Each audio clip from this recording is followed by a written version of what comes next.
अपरात्मा के नाम पर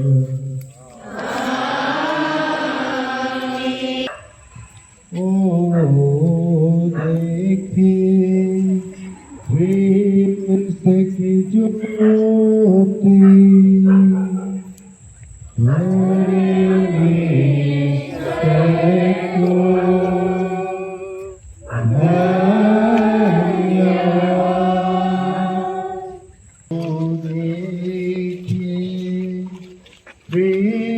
कृष्ण की ज्योति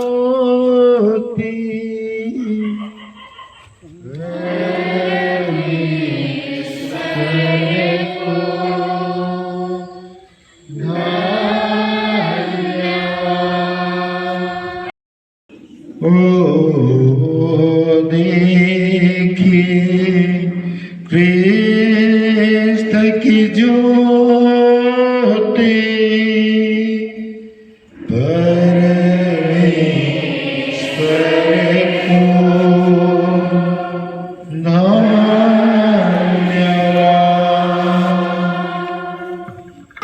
इस महान राजा की जय गिनाए तुरहियों की ध्वनियों से गूंज उठे।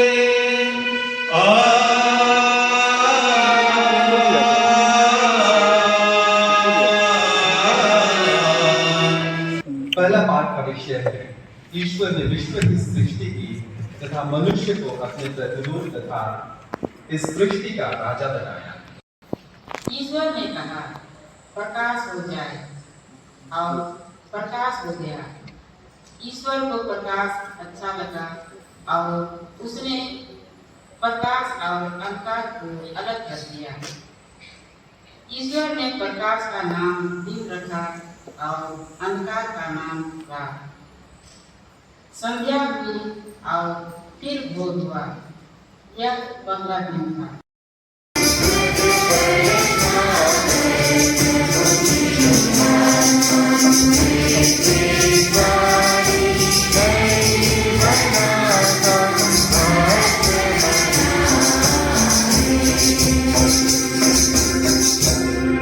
दूसरा पाठ, इब्राहिम को ईश्वर में इतना विश्वास था कि वह ईश्वर की आज्ञा पर अपने पुत्र का बलिदान करने के लिए तैयार हो गए। मसीह भी ईश्वर की इच्छा पूरी करने के लिए क्रूस पर मर गए। इसलिए ईश्वर ने उन्हें महिमान्वित किया।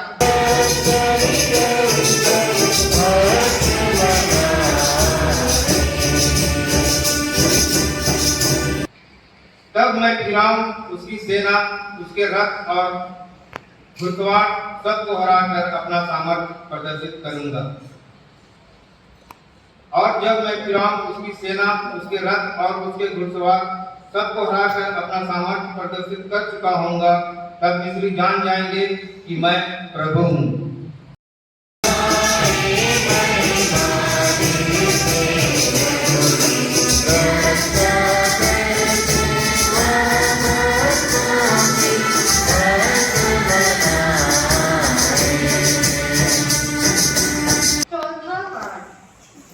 नबी इज़ेकियल का ग्रंथ अध्याय 36 पद संख्याएं 16 से लेकर 28 तक। पाठ का मूल वाक्य है, मैं तुम लोगों पर पवित्र जल छिड़का दूंगा और तुझे एक नया हृदय प्रदान करूंगा। प्रभु की वाणी यह कहती हुई मुझे सुनाई पड़ी, मानव पुत्र इज़राइल के लोगों ने अपने निजी देश में रहते समय उसे अपने आचरण और व्यवहार से अशुद्ध कर दिया।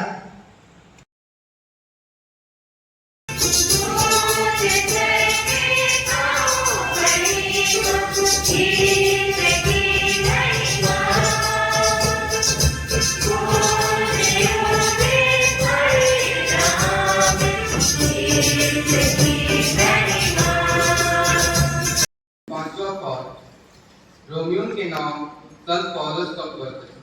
अध्याय 6 पद संख्याएं 3 से 11 तक। पाठ का मूल वाक्य है, मसीह मृतकों में से जी उठकर फिर कभी नहीं मरेंगे। भाइयों, यीशु मसीह का जो बपतिस्मा हम सबों को मिला है, वह उनकी मृत्यु का बपतिस्मा है। मृत्यु का बपतिस्मा ग्रहण कर उनके साथ इसलिए दफनाए गए हैं कि जिस तरह मसीह पिता के सामर्थ्य से मृतकों में से जी उठे हैं, उसी तरह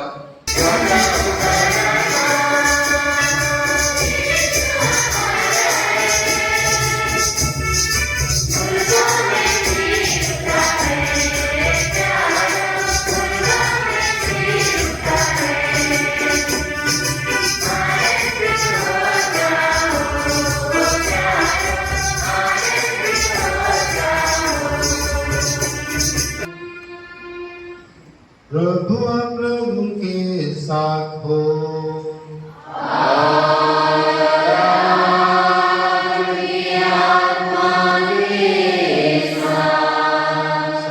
लूकस के अनुसार पवित्र सुसमाचार।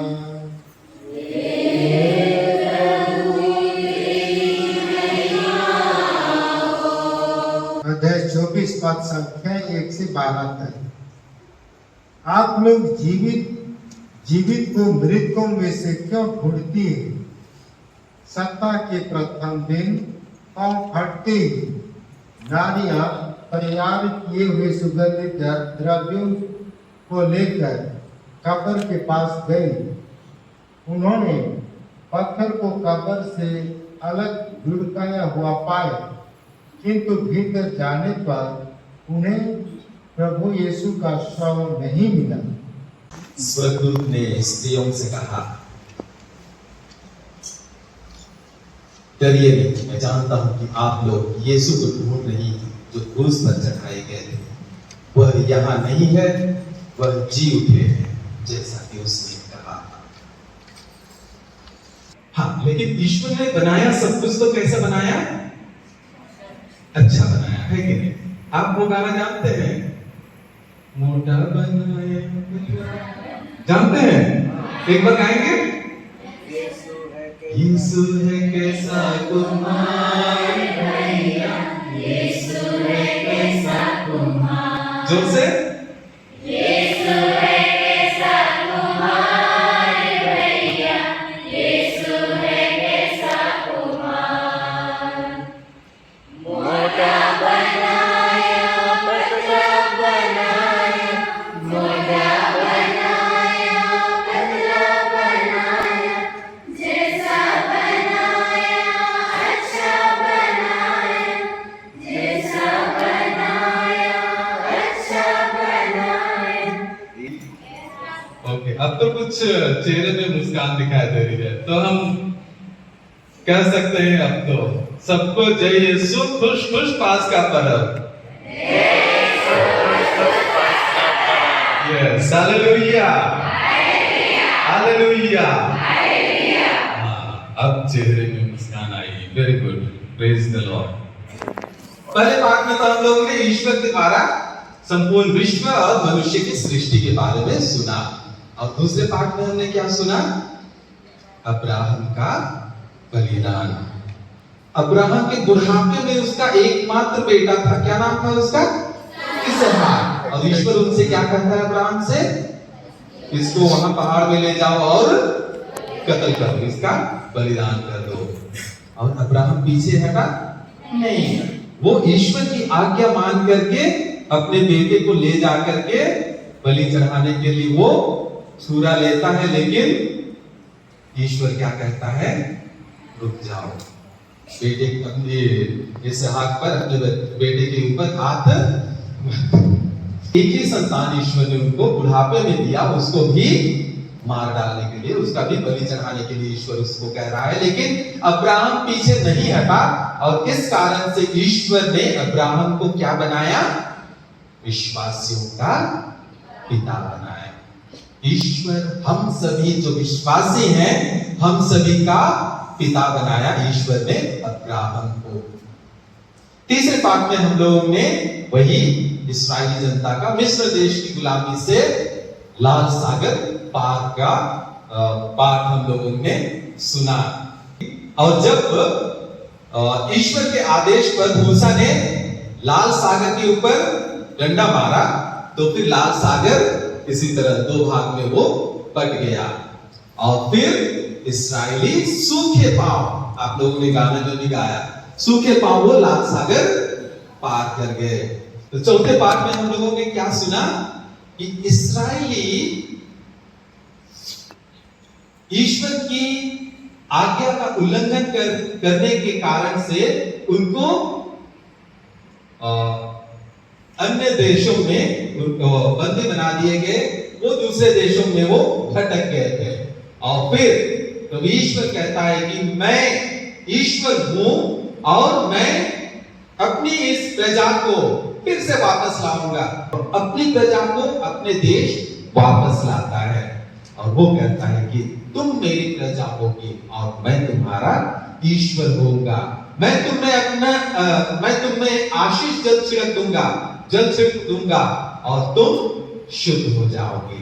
ईश्वर हमारे पाप को क्षमा करने के लिए हमेशा हमेशा तैयार रहता है। और इसी के साथ हम नए व्यवस्थान में प्रवेश किए। पुराने व्यवस्थान में भी पास्का का त्योहार मनाया जाता था और फिर आज के 5वें पाठ में हमें नए व्यवस्थान का पास्का पर्व के बारे में बतलाया गया है। और उसी नए व्यवस्थान के पास्का पर्व को न सिर्फ हम लोग मनाते हैं, इसे हम अपने जीवन में जीते भी हैं।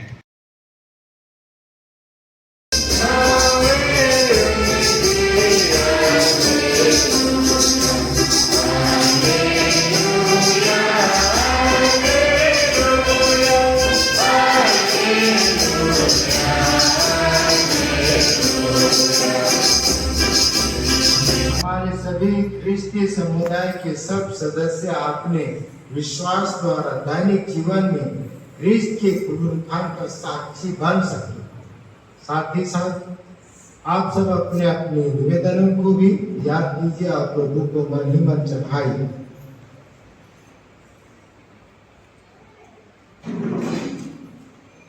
हम निवेदन करें।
अच्छी तरह से पर्व मनाइए। पारिस की तरफ से, कॉन्वेंट की तरफ से आप सभी को, आपके सभी परिवार, रिश्तेदार, दोस्त या सबों को खुश पर्व, पास्का पर्व, हैप्पी ईस्टर। यीशु जी उठे। हाथ उठा के बोलना है, प्रभु यीशु जी उठे। प्रभु यीशु जी उठे। प्रभु यीशु जी उठे। सचमुच जी उठे। सचमुच जी उठे। खड़े हो जाइए।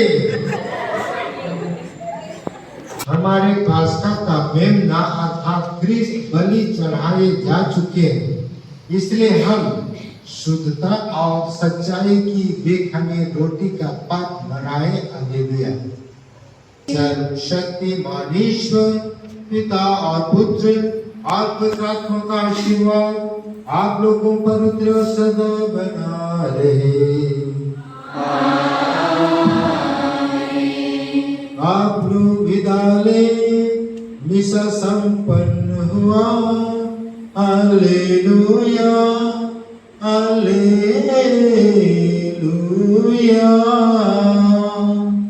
ईश्वर को धन्यवाद। हालेलुया।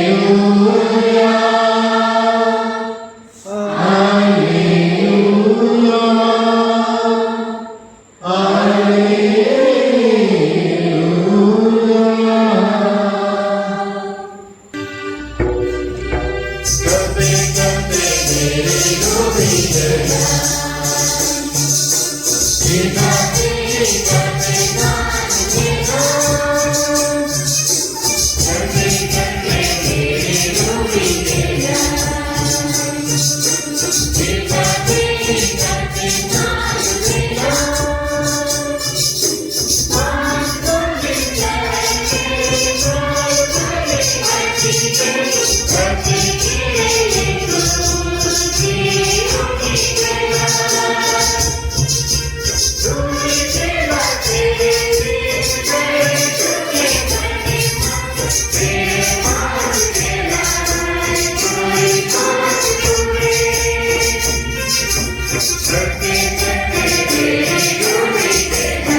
यही अच्छा लगेगा।